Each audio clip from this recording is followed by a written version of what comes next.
Larry Eisenberg est né en 1950 et a obtenu un diplôme en sylviculture au College of Idaho. Il s'occupait de la culture, de l'entretien et de l'exploitation des forêts. Après avoir obtenu son diplôme, il a commencé à travailler dans l'industrie du bois.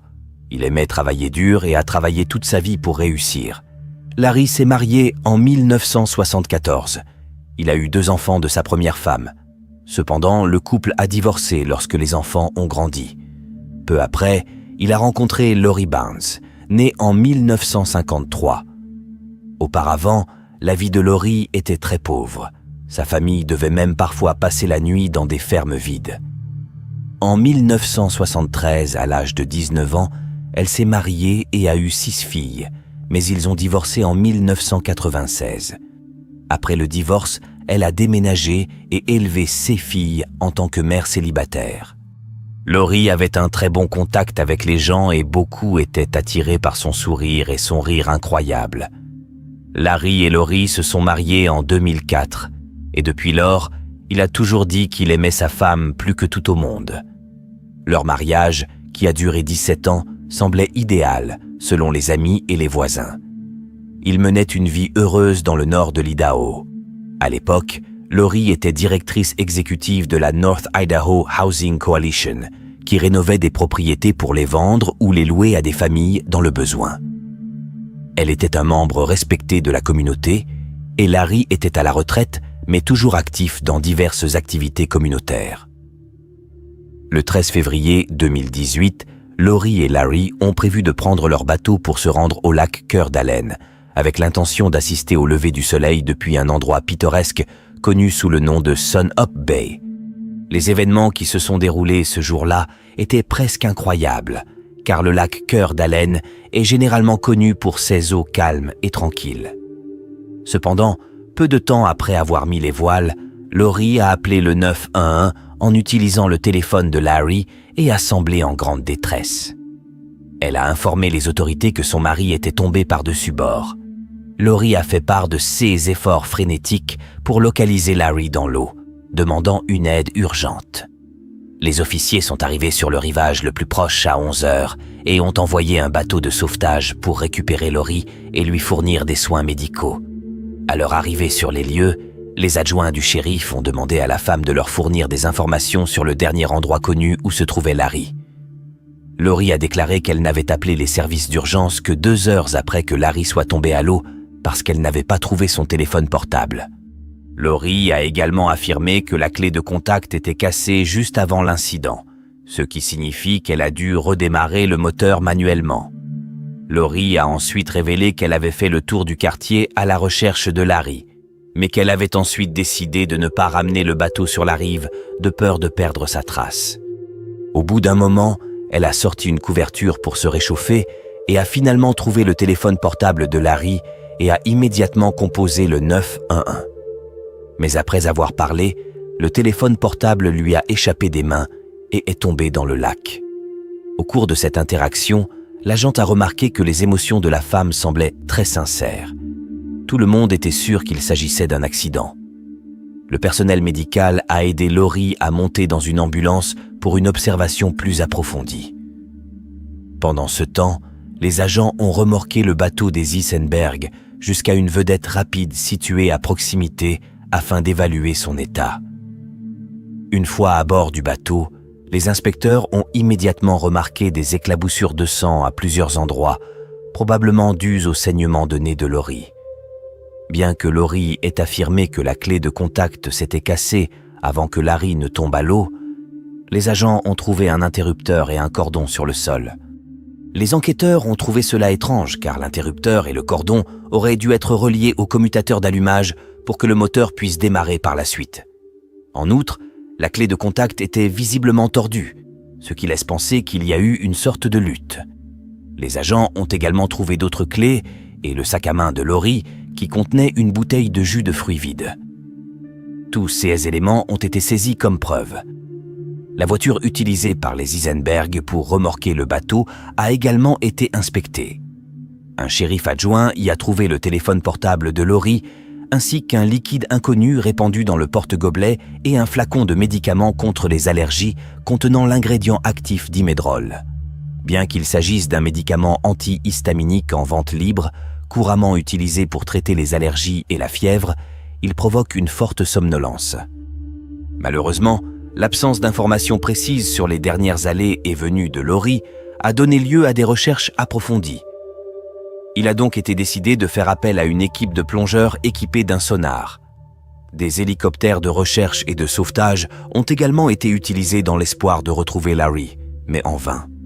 5 jours plus tard, le 18 février, les inspecteurs ont appelé Laurie Isenberg et lui ont demandé d'accompagner l'équipe de plongeurs au sonar sur le lac, car leurs efforts pour retrouver Larry étaient toujours infructueux. Bien qu'elle ait accepté, Laurie ne se souvenait d'aucun point de repère précis et n'a apporté qu'une aide minime aux chercheurs. Ce comportement a semblé étrange à l'enquêteur. Tout au long des recherches, Laurie plaisantait, riait et pouvait éclater en sanglots sans raison valable. Mais d'un autre côté, tout le monde vit son deuil différemment et l'enquêteur n'a donc pas insisté sur ce point. Plus tard dans la journée, cependant, le shérif du comté a reçu 2 appels concernant le comportement suspect de Laurie dans la maison qu'elle partageait avec son mari à 20 minutes de route au sud-ouest de la ville. Les appelants étaient des voisins des Isenberg, qui ont signalé que les membres de la famille de Laurie l'aidaient à déménager, ce qui a suscité l'intérêt de la police. Cependant, le 21 février 2018, une découverte choquante a été faite qui a fait prendre à l'affaire une toute autre direction. La North Idaho Housing Coalition, où Laurie travaillait depuis des années, a informé les policiers qu'elle ne travaillerait plus avec Laurie Isenberg en raison de ses possibles activités frauduleuses. Il s'est avéré que le comptable de la coalition avait remarqué une irrégularité dans le rapport et qu'il manquait $1 demi-million dans le total du budget. Seule Laurie avait accès à ce montant. Cette nouvelle a été un choc pour ceux qui connaissaient Laurie Isenberg, car elle n'avait pas de casier judiciaire et, selon les forces de l'ordre, c'était une citoyenne respectueuse de la loi. C'est alors que le fils de Larry décide de parler à l'enquêteur. Il lui décrit le comportement étrange de Laurie et la possibilité qu'elle ait joué un rôle dans la mort de son père. Mais l'enquêteur considère qu'il s'agit simplement d'une rancune personnelle et il est certain que la femme n'a rien à voir avec la mort de Larry. Néanmoins, le lendemain, un mandat de perquisition est délivré au domicile des Isenberg dans le cadre de l'accusation d'escroquerie portée par Laurie. La perquisition a permis de trouver plusieurs éléments de preuve, tels que des gants noirs en latex, des serviettes en papier contenant ceux qui ressemblent à du sang séché, un sac à fermeture éclair contenant une poudre blanche inconnue et des taches rouges sur le sol à l'extérieur de la maison. Le détective chargé de l'enquête a immédiatement familiarisé Laurie avec les éléments de preuve. Elle a alors affirmé que le sang trouvé sur les gants et les serviettes était le sien. Quant aux taches brunes qui se trouvaient dans l'arrière-cour, elle ne les connaissait pas. Plus tard, l'examen médico-légal a permis de déterminer que les marques rouges sur le béton étaient en fait des gouttes de peinture provenant de la coloration des planches. Le 27 février, Laurie a été arrêtée pour 40 chefs d'accusation de contrefaçon. La somme qu'elle était accusée d'avoir volée s'élevait à près d'1 demi-million de dollars, et comme la coalition était partiellement financée par les contribuables, l'affaire a fait boule de neige et s'est transformée en un délit beaucoup plus grave. La caution de Laurie a été fixée à 75 000 $ et a été versée le lendemain par l'une de ses filles. Le 1er mars, 16 jours après le tragique incident, le corps de Larry a été retrouvé flottant face contre terre près du rivage, à environ 3 miles de l'endroit où Laurie a déclaré que Larry était tombé à l'eau. Le lendemain, une autopsie a confirmé qu'il s'agissait bien du corps de Larry Isenberg. Mais ce n'est pas tout ce que le bureau du coroner a trouvé. Les analyses toxicologiques ont révélé des taux mortels de dimédrol et d'antihistaminique dans le sang de Larry. Bien que les surdoses de ce médicament soient extrêmement rares, les experts s'accordent à dire que ce médicament agit rapidement et peut être fatal s'il est consommé en trop grande quantité dans un court laps de temps. Les autorités ont décidé de ne pas divulguer les résultats de l'autopsie. Mais Laurie avait déjà déclaré que son mari prenait plusieurs pilules par jour et oubliait souvent de prendre la bonne dose. Laurie a également déclaré que Larry ressentait des symptômes semblables à ceux de la grippe. La seule fois où Larry a mentionné qu'il se sentait malade, c'est dans un message qu'il a envoyé à son ami. Mais ce message provenait-il vraiment de Larry? Même si le téléphone de Larry a été noyé, l'expert analyste a déterminé que la dernière fois que le signal du téléphone portable était près de la maison du fils de Laurie, c'était au moment où Larry a disparu dans le lac. C'est étrange, car Laurie a affirmé que le téléphone était tombé dans le lac le 13 février. Tous ces éléments ont conduit les inspecteurs à penser que la mort de Larry n'était certainement pas un accident. Fin mai, Laurie ne s'est pas présentée au tribunal dans le cadre de l'affaire de fraude. Un mandat d'arrêt a donc été émis à son encontre, mais elle a disparu. Pendant ce temps, les enquêteurs continuent d'interroger les proches de la famille Eisenberg, et bientôt des fissures apparaissent dans leur relation parfaite. Alors qu'il semblait heureux, Larry était extrêmement mécontent des habitudes de consommation de Laurie ces derniers mois et du fait qu'elle aidait souvent ses enfants sur le plan financier. Les détectives ont également appris que Laurie avait trompé son premier mari avec 3 hommes différents, dont Larry. En outre, ils ont découvert des modifications manuscrites du testament de Larry, qui auraient été apportées par Laurie elle-même 1 mois avant son décès. Le testament stipulait que la succession irait à 80% aux enfants de Laurie et à seulement 20% aux siens.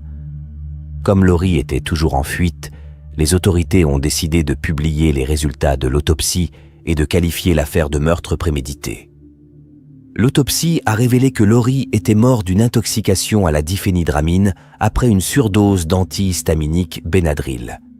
Benadryl est le nom de marque de la diphénhydramine, un antihistaminique utilisé pour traiter les allergies. Comme il provoque la somnolence, il est également utilisé comme somnifère. La diphénhydramine provoque la somnolence même à des doses normales qui se situent généralement entre 100 et milliers nanogrammes par millilitre.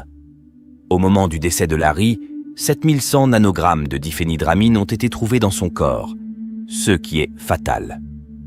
La police a même interrogé le médecin de Larry pour savoir s'il avait remarqué des signes d'accident vasculaire cérébral ou d'autres anomalies médicales.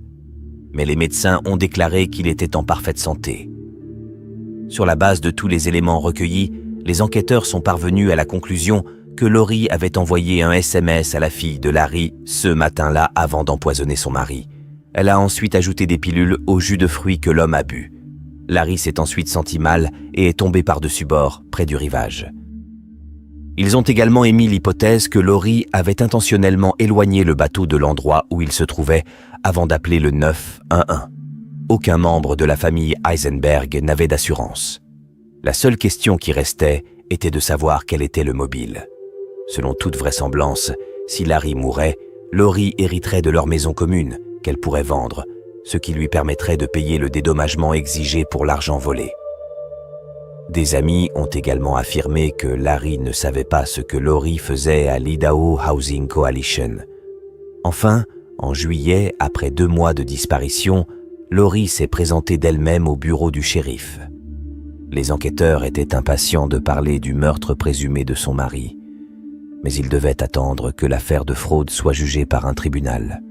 En novembre 2018, Madame Eisenberg a accepté de plaider coupable de 3 chefs d'accusation de fraude électronique et d'un chef d'accusation de volume de programme fédéral. Elle a également accepté de payer environ 580 000 $ de dédommagement. Eisenberg a été condamnée à 5 ans de prison pour avoir détourné plus d'1 demi-million de dollars.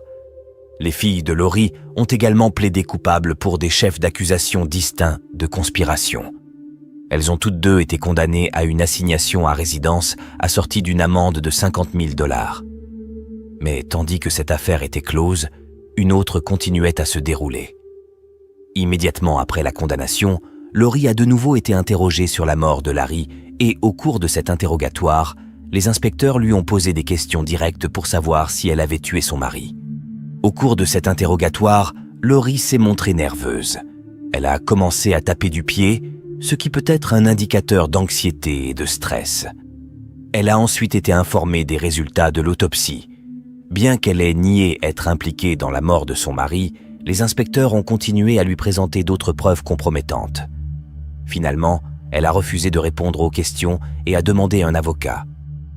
2 ans après la découverte du corps de son mari flottant dans le lac Cœur d'Haleine, un grand jury a inculpé Laurie Isenberg de meurtre au 1er degré par empoisonnement, un crime passible de la peine de mort. Son procès a été reporté à plusieurs reprises en raison de la pandémie de Covid-19. À l'origine, Isenberg a été inculpée d'homicide au 1er degré par empoisonnement, mais elle a plaidé coupable d'homicide au 2nd degré, un chef d'accusation moins grave dans le cadre d'un plaidoyer Alford, ce qui lui a permis de préserver son innocence tout en reconnaissant qu'elle serait probablement déclarée coupable si l'affaire était jugée. En février 2021, elle a plaidé coupable du chef d'accusation moins grave de meurtre au 2nd degré. Jessica Macpherson a déclaré qu'elle considérait l'accord sur le plaidoyer qui permettait à Madame Isenberg de ne pas admettre sa culpabilité comme une gifle pour les proches de son père. La façon dont j'ai perdu mon père, Larry Isenberg, a laissé un trou dans mon âme que je ne pourrai jamais combler, et depuis 3 ans, ce trou n'a cessé de s'approfondir à cause du réseau de mensonges, de tromperies et de manipulations qui n'a cessé de s'étendre, a déclaré Jessica Macpherson, la fille de Larry Isenberg. Je n'ai pas la possibilité de fermer les yeux, pas plus que ceux qui sont profondément affectés par la perte d'un si grand homme et d'un père si merveilleux. Dean Isenberg a déclaré que son père était son meilleur ami. Il était vraiment inoubliable, a-t-il déclaré. Même ceux qui le détestaient l'aimaient d'une certaine manière. Laurie Isenberg s'est tamponné les yeux avec un mouchoir en papier pendant que son beau-fils parlait de l'homme qu'elle avait admis avoir empoisonné. Il a décrit un homme honorable et travailleur qui aimait sa famille, en particulier sa femme. Je ne peux qu'espérer qu'elle a fait ce qu'elle a fait pour lui épargner l'embarras de découvrir ce que son âme sœur avait fait dans son dos, a déclaré Dean Isenberg. Lors de l'audience, Amber Barnes a déclaré que sa mère avait manipulé la famille. Larry a consacré sa vie à Laurie. Il l'aimait. Il lui faisait confiance et elle l'a tué, a déclaré Amber Barnes. Le plaidoyer Alford de Laurie est du sel sur les blessures de tous ceux qui ont pleuré la perte de Larry. Elle mérite d'être tenue pour responsable de ses actes et d'être vue pour ce qu'elle est vraiment. Amber Barnes a déclaré que Larry Isenberg était une figure paternelle pour elle et un grand-père merveilleux qui embrassait mes enfants en leur faisant de grands câlins et leur ébouriffait les cheveux en leur disant qu'il les aimait. Notre famille a perdu 2 personnes ce jour-là sur le lac. Nous avons perdu Larry, le grand-père que nous aimions, et nous avons perdu Laurie, la mère et la grand-mère que nous aimions, en qui nous avions confiance et que nous pensions connaître. Laurie a brisé nos vies en prenant celle de Larry, mais elle ne s'est pas arrêtée là, a déclaré Amber Barnes. Elle a continué à nous faire du mal en nous mentant et en nous manipulant sans cesse. Elle nous a laissé la soutenir, la protéger, l'appuyer et croire en elle. Pendant tout ce temps, elle connaissait la vérité sur ce qu'elle avait fait. Laurie Isenberg s'est adressée à la cour pendant plus de 45 minutes avant que le juge ne la condamne. Elle a déclaré qu'elle avait commencé à voler la coalition parce que ses filles, dont l'une avait été chassée de chez elle à l'âge de 15 ans, avaient des difficultés financières. Elle a déclaré qu'elle ne pouvait pas dire à son mari qu'elle voulait aider financièrement ses filles. J'ai vu mes précieux petits-enfants souffrir parce que leur mère n'était pas en mesure d'avoir une famille à double revenu et de leur fournir ce dont ils avaient besoin, a-t-elle déclaré, soulignant qu'ils n'avaient pas d'assurance médicale ou dentaire. Que font-ils lorsque les enfants tombent malades et doivent aller chez le médecin? J'en suis arrivé à un point où j'étais déchiré entre l'adhésion aux normes de vie de Larry et la possibilité de faire ce que je pensais devoir faire, et j'ai donc élaboré le plan le plus stupide et le plus honteux qui soit, à savoir voler de l'argent à mon employeur, a-t-elle déclaré. Les procureurs ont déclaré que Madame Isenberg avait tué son mari pour s'épargner l'humiliation supplémentaire de perdre la moitié de ses biens lors du divorce. Mais lorsque Madame Isenberg s'est adressée au tribunal, elle a déclaré que la boisson empoisonnée qui a tué son mari ne lui était pas destinée. Dès la découverte de ces malversations, Madame Isenberg a déclaré qu'elle avait envisagé le suicide. « Je savais que ma vie était finie », a-t-elle déclaré. « J'avais 2 options, la mort ou la prison à vie. Je n'ai jamais voulu m'en sortir. » Elle a déclaré qu'elle avait prévu de se noyer dans le lac Cœur d'Haleine après avoir consommé la boisson qu'elle avait empoisonnée avec du Benadryl. Mais son mari l'a trouvée alors qu'elle dormait sur le bateau. « Je sais que Larry serait encore en vie si je n'avais pas été là », a-t-elle déclaré. Le juge a déclaré qu'il n'avait aucun doute sur le fait que la version des événements relatée par Madame Eisenberg au tribunal était la vérité, du moins la vérité qu'elle avait décidée. « Votre vérité ne tient pas la route à la lumière de toutes les preuves », a-t-il déclaré. Le juge a condamné Madame Eisenberg à la prison à vie, avec 30 ans d'emprisonnement ferme et un crédit pour le temps passé en prison. La famille de Larry Eisenberg s'est embrassée en silence après le prononcé de la sentence. Le 25 juin 2015, un samedi, Jessica Nelson, âgée de 28 ans, était censée travailler. Cependant, son absence a suscité des inquiétudes lorsqu'elle ne s'est pas présentée, ce qui a poussé son employeur à contacter sa mère, Missy Nelson. Ils lui ont dit qu'ils avaient appelé, mais qu'ils n'avaient pas obtenu de réponse. Missy savait également qu'il était très inhabituel que sa fille soit en retard. Elle travaillait à la First National Bank et c'était l'emploi de ses rêves. Elle avait donc hâte d'aller travailler tous les jours. Missy l'a également appelée, mais comme elle ne répondait pas, elle s'est rendue chez elle en voiture. Elle a continué à l'appeler en chemin, mais le téléphone continuait à sonner. Missy craignait qu'il ne soit arrivé quelque chose à Jessica sur le chemin du travail, dans sa voiture. En arrivant à la maison de Jessica à Debolt, Nebraska, Missy a vu la voiture de sa fille garée dans l'allée. Jessica vivait là avec son fils de 6 ans, Dominic Dom Nelson. Missy savait que Dom était resté avec son père, John McDowell, la nuit précédente, laissant Jessica seule le 24 juin. Malgré leur séparation due à l'infidélité de John, Jessica s'est efforcée d'assurer la stabilité de Dom et de s'occuper de lui, en donnant la priorité à son bien-être avant tout. Après avoir garé sa voiture, Missy s'est approchée de la porte d'entrée de la maison qu'elle a trouvée fermée à clé. En utilisant sa clé, elle entra et découvrit l'intérieur plongé dans l'obscurité. Un bruit d'eau courante provient de la salle de bain, ce qui incite Missy à aller voir ce qui s'y passe. En ouvrant la porte, elle découvrit Jessica recroquevillée en position fétale dans la baignoire, l'eau continuant de couler. Réagissant rapidement, Missy compose le 911, les informant qu'il semble que Jessica ait glissé dans la douche, sans savoir depuis combien de temps elle était dans cet état. Jessica gisait partiellement immergée dans l'eau, sans vêtements, agrippant le cordon de chargement d'un téléphone portable. Missy, tentant désespérément d'aider sa fille, a vidé l'eau, mais s'est aperçue que Jessica était déjà décédée, sans aucune aide. À leur arrivée, les policiers ont constaté que les circonstances entourant la mort de Jessica étaient ambiguës. L'absence d'effraction et la confirmation par Missy que la porte d'entrée était fermée à clé à son arrivée les laissent perplexes. Cependant, une quantité importante de sang sur le canapé du salon et les vêtements de Jessica immergés dans la baignoire à côté d'elle, ont éveillé les soupçons. Malgré l'absence de signes immédiats de traumatisme sur le corps de Jessica, à l'exception d'une petite ecchymose sur le cou, les forces de l'ordre restent incertaines quant à la nature de l'incident. Procédant avec prudence, elles ont traité la scène comme une enquête sur un homicide potentiel, recueillant méticuleusement des preuves. Rapidement, il est apparu que leurs soupçons étaient justifiés et qu'ils étaient bel et bien confrontés à un séisme d'homicide.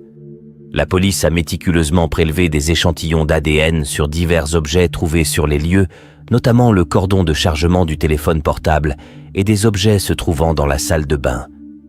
En outre, des traces de sang ont été découvertes à l'extérieur de la salle de bain, dans la chambre de Jessica et dans le salon. L'ongle du pouce droit de Jessica présentait des signes de traumatisme, ce qui a conduit les enquêteurs à prélever des échantillons sous ses ongles et à obtenir des coupures d'ongles.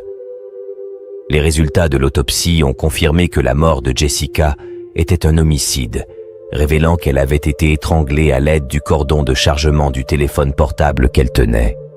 Compte tenu de l'absence d'effraction et de la porte fermée à clé, les autorités ont conclu que l'auteur du crime était probablement une connaissance de Jessica.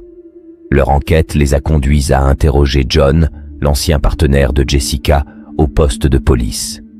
John a affirmé que sa dernière interaction avec Jessica remontait au 24 juin, lorsqu'elle avait déposé leur fils à son domicile. Il a nié l'existence de conflits persistants entre eux, malgré les témoignages contraires de personnes de l'entourage de Jessica concernant des litiges relatifs à la garde des enfants et aux finances. Cependant, l'alibi de John a été corroboré par les relevés de son téléphone portable, qui l'ont placé ailleurs la nuit du 24 juin, loin du domicile de Jessica. L'enquête a conduit à considérer un homme en particulier comme un suspect potentiel. Il s'agit de Matthew Kidder. Matthew était un ami de longue date de Jessica et de sa famille. Sa famille était très amie avec la sienne et il avait grandi avec Jessica et ses deux frères et sœurs, Matt et Ashley. Il était le meilleur ami de Matt et le père de Matthew était très ami avec Harry, le père de Jessica. Matthew appelait Harry l'oncle Harry. Lorsque Jessica a été assassinée, personne dans sa famille n'a cru que Matthew était responsable. Mais la police a estimé que les preuves suggéraient le contraire. Lors de l'interrogatoire de la police concernant sa relation avec Jessica, Matthew a clamé son innocence, soulignant le lien qui les unissait en tant que frères et sœurs. Il a admis avoir échangé des messages textuels flatteurs avec Jessica, mais a précisé qu'il s'agissait d'une plaisanterie, sans aucune intention romantique de la part de l'une ou l'autre partie. Selon Matthew, leurs interactions étaient des taquineries ludiques et il pensait que Jessica partageait le même point de vue. Matthew a émis l'hypothèse que l'agresseur de Jessica l'avait probablement prise pour cible alors qu'elle était seule chez elle, suggérant qu'il avait peut-être vu sa publication sur Facebook indiquant sa solitude la nuit de la tragédie. Le 24 juin, à 9h49, Jessica a publié le message suivant sur Facebook. « J'ai perdu la télécommande du lecteur Blu-ray pendant 15 minutes et j'ai cru que ma vie était finie. Sérieusement, je suis un tel désastre quand Dom n'est pas là. » La police savait que Matthew était au travail la nuit du 24 juin et qu'il travaillait près de la maison de Jessica. Il savait également qu'il avait consulté son Facebook cette nuit-là. A-t-il vu la publication de Jessica sur Facebook cette nuit-là et a-t-il ensuite attendu de s'assurer qu'elle était seule à la maison? En examinant les relevés téléphoniques de Jessica, la police a découvert une série de messages textuels de Matthew qu'elle a qualifiés de troublants plutôt que d'amusants. L'échange remonte au 4 février 2014. Au départ, Matthew proposait son aide à Jessica, notamment pour pelleter son allée en raison de fortes chutes de neige. Cependant, les messages ultérieurs ont révélé que Matthew a principalement initié la conversation, essayant souvent d'organiser des réunions avec Jessica. Malgré sa persistance, Jessica a soit ignoré certains de ses messages, soit poliment décliné ses invitations. Il est apparu clairement dans le fil de discussion que Jessica n'était pas intéressée par une rencontre avec Matthew malgré ses tentatives répétées. Le 16 avril 2015, Matthew a contacté Jessica par texto, indiquant qu'il avait une course à faire tôt le matin et lui a demandé s'il pouvait passer à son domicile avant. Jessica a accepté, l'informant qu'elle serait probablement endormie étant donné l'heure matinale, mais lui a assuré qu'il pouvait entrer car elle laisserait la porte déverrouillée. Elle lui a suggéré de se reposer sur le canapé, de regarder la télévision ou d'utiliser les chaises d'extérieur en attendant qu'elle se réveille. Matthew s'est rendu chez elle ce matin-là et plus tard dans la journée, il a envoyé un autre SMS à Jessica. « Je l'admets, une petite partie de moi voulait courir vers toi et t'empiler, mais je n'avais pas envie d'être poignardé ou battu. Lol. » Jessica a répondu « Lol ouais, c'est ce qui se serait passé. Je suis grognon quand mon sommeil est interrompu, sauf si tu es mon fils, alors je suis moins grognon lol. » Matthew a répondu « Lol, peut-être la prochaine fois. » Jessica a répondu « Si tu veux mourir, je garde un couteau de bonne taille dans le tiroir de ma table de nuit. » Matthew a écrit « Défi accepté. Nous devrons cependant établir quelques règles de base. Pas d'arrachage de cheveux, pas de morsure. Lol. » Jessica a dit « Ou vous pourriez juste me laisser tranquille quand je dors. Ça nous épargnerait bien des tracas. » Matthew a continué à envoyer des SMS à Jessica après ce jour, dont certains étaient à caractère sexuel. Le 19 juin 2015, il lui a envoyé les messages suivants. « Échelle de sentiments ludiques poignardée à assassiner sur mon sommeil. Ouais, j'essayais de faire une blague, et maintenant elle est en colère contre moi. Lol. Je me suis dit que c'était une blague amusante pour briser la glace puisque tous les autres mecs envoient des photos de bites pour leur première ou toute première communication et que c'est moi qui ai posé des questions bizarres. » Jessica n'a répondu à aucun de ces messages. Quelques jours plus tard, le 24 juin 2015, Matthew a envoyé un autre SMS à Jessica. « Qui est d'accord pour sortir ou aller voir un film samedi soir ?» Jessica n'a pas répondu à ce SMS. Quelques heures plus tard, Jessica était morte. Au cours de l'enquête, la police a remarqué une coupure sur la main de Matthew qui semblait avoir été causée par un ongle. Matthew a affirmé que cette coupure lui était arrivée le 24 juin alors qu'il était au travail. Interrogé sur son emploi et ses horaires de travail habituels, Matthew a déclaré qu'il travaillait généralement 3h à 11h40 les jours de semaine. Matthew a volontairement fourni un échantillon d'ADN et consenti à une fouille de son téléphone. Malgré sa coopération, la police l'a informé qu'elle le soupçonnait d'être impliqué dans la mort de Jessica. D'abord relâché sans inculpation, Matthew a été de nouveau interrogé par les autorités. Au cours de cet interrogatoire, lorsqu'il a été interrogé sur Jessica, Matthew a tenu des propos troublants, déclarant « Je classe les femmes en 3 catégories. Celles avec lesquelles je pourrais être ami, celles que je veux juste voir nues et celles avec lesquelles je veux coucher. » Nelson se situait entre le stade « Je veux la voir nue » et le stade « sans sentiment », juste parce qu'elle avait de beaux seins. Elle avait de beaux seins. Au cours des interrogatoires suivants, Matthew a réitéré son alibi, affirmant qu'il était au travail la nuit du 24 juin et qu'il ne se trouvait pas au domicile de Jessica. Il a toutefois admis avoir été chez elle la nuit précédente, le 23 juin, pour l'aider à déménager des meubles. Matthew a révélé aux policiers qu'il avait beaucoup transpiré sur le canapé et le matelas de Jessica et les a prévenus qu'il pourrait y trouver son sang en raison de sa tendance à saigner facilement en grattant des croûtes ou en se coupant accidentellement. Malgré ses affirmations d'innocence, la police a établi un lien entre Matthew et le crime grâce à des preuves ADN recueillies au domicile de Jessica. L'analyse a révélé 2 profils d'ADN distincts sur le cordon de chargement du téléphone portable retrouvé sur les lieux, l'un correspondant à l'ADN de Jessica et l'autre à celui de Matthew. L'ADN prélevé sous les ongles de la main gauche de Jessica et sous l'ongle de son pouce droit correspondait également au profil de Matthew. Par la suite, Matthew a été arrêté et inculpé de meurtre au 1er degré. Il a plaidé non coupable des accusations portées contre lui. L'accusation a présenté un dossier convaincant selon lequel Matthew s'est rendu au domicile de Jessica dans la nuit du 24 juin, après avoir terminé son travail, où il l'a agressée sexuellement et étranglée.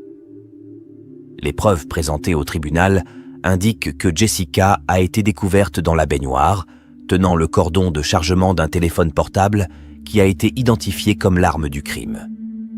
L'accusation a souligné l'importance des preuves ADN trouvées sous les ongles de Jessica et sur le cordon du téléphone portable, reliant Matthew à la scène de crime. En outre, les données relatives au téléphone portable ont permis d'impliquer davantage Matthew, les enregistrements indiquant que son téléphone se trouvait à proximité du domicile de Jessica à des moments cruciaux, y compris juste avant et après l'heure estimée du crime. En particulier, le signal du téléphone de Matthew a été détecté près de sa propre résidence environ 30 minutes après le dernier signal enregistré près de la maison de Jessica. Lors d'une conversation téléphonique enregistrée avec son père en prison, Matthew a fait des déclarations incriminantes suggérant son implication.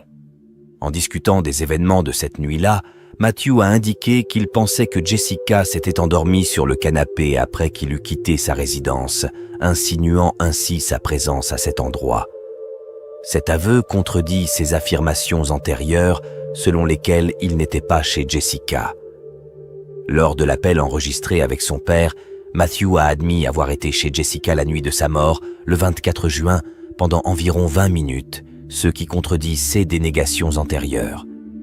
L'accusation a présenté de nombreux éléments de preuve détaillant les blessures de Jessica. Le rapport d'autopsie a révélé des ecchymoses, des abrasions et des hémorragies au niveau du cou, correspondant à une strangulation par le cordon de charge du téléphone portable. La marque de ligature sur son cou confirme cette conclusion, établissant la strangulation comme cause de la mort. En outre, des preuves d'agression sexuelle sont apparues au cours du procès. Jessica présentait des lacérations, des ecchymoses et des contusions dans la région vaginale, ainsi que des blessures à la tête, à l'abdomen et à l'intestin. Le dossier de l'accusation a été étayé par le témoignage de Randy Anderson, qui a brièvement partagé une cellule avec Matthew. Malgré la courte durée de leur détention commune, l'accusation a jugé le témoignage de Randy crédible, car il possédait des informations sur le meurtre qui n'avaient pas été rendues publiques avant son témoignage. Au cours du procès, il a été révélé que Randy Anderson, qui avait contacté la police de son plein gré, avait proposé de témoigner. À l'époque, Randy était en attente d'une condamnation pour cambriolage et menaces terroristes. Dans son témoignage devant le tribunal, Randy a raconté les détails que Matthew lui avait communiqués. Selon Randy, Matthew a avoué s'être rendu à la résidence de Jessica dans la nuit du 24 juin, poussé par la publication sur Facebook de Jessica indiquant qu'elle était seule. Jessica aurait laissé Matthew entrer chez elle par la porte latérale après qu'il ait frappé et qu'elle ait déverrouillé la chaîne. Randy a témoigné que Matthew a décrit une violente altercation, au cours de laquelle il a accidentellement donné un coup de tête à Jessica, ce qui l'a fait crier. Matthew a ensuite étranglé Jessica, ce qui lui a fait perdre connaissance. Matthew l'a ensuite emmenée dans la chambre à coucher, où il a enlevé son pantalon de survêtement et l'a étranglée avec le cordon de chargement du téléphone portable. Cependant, Matthew n'a pas admis avoir agressé sexuellement Jessica. Selon le récit de Randy, Matthew a ensuite placé le corps de Jessica dans la baignoire et a ouvert l'eau pour tenter d'éliminer les preuves ADN. Au cours du procès, l'accusation a présenté des preuves irréfutables trouvées sur l'ordinateur portable de Matthew. L'analyse de son historique de navigation sur Internet a permis de découvrir des recherches sur des sites pornographiques.